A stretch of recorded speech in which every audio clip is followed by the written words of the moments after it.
6 minus 3 is 3, and 6 minus 3 again is 3, and 3 times 3 is equal to 9. But this answer is wrong. So some people solve the problem differently, and they move left to right.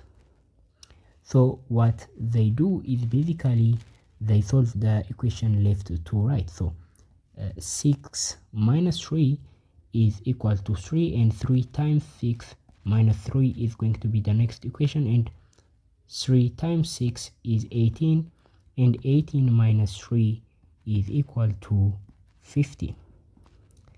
But again, this answer is not correct, because according to the order of operation, which is PEMDAS,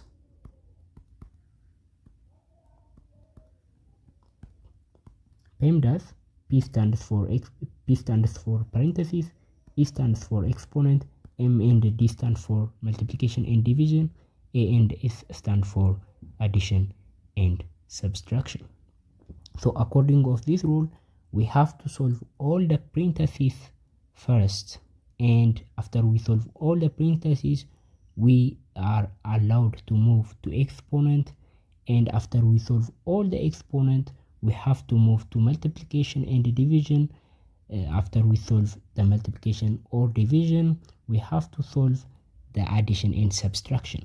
Here is the thing: if we solve addition or subtraction before multiplication, it is wrong, because multiplication and division have a higher priority than addition and subtraction.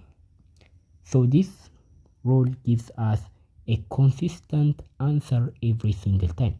So let's solve this problem. So we can't start by just subtracting 3 from 6, because according to the order of operation, multiplication has a higher priority than subtraction, right? So we have to do 3 times 6 first.